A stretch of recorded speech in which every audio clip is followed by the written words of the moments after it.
Nakauwi na ng bansa si Sarangani Representative Manny Pacquiao mula sa press tour sa Amerika para sa laban nila ni Timothy Bradley Jr. At dahil hindi raw natuloy ang pagkikita nila ni NBA sensation na si Jeremy Lin, balak na lamang niya itong imbitahin sa laban nila ni Bradley sa Hunyo.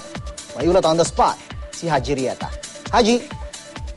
Yes, June, kasado na ang laban ni pambansang kamao at Sarangani Representative Manny Pacquiao sa Amerikanong boksingero na si Timothy Bradley Jr. Kawilang mula sa press tour sa Amerikanong kongresista, kasama ang kanya miso na si Jinky Pacquiao at ayon kay Pacman Jun ay tuloy na ang laban nila sa June 9.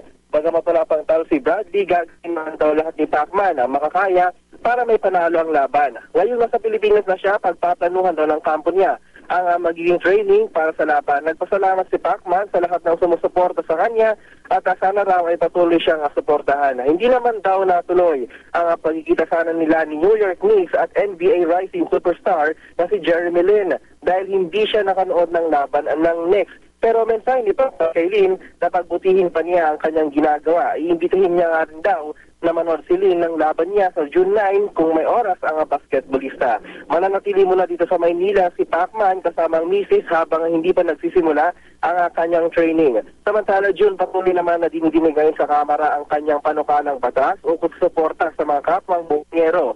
Ayon kay Pacman, natutuwa siya sa suporta ipinapakita ng kanyang mga kapwa kongresista.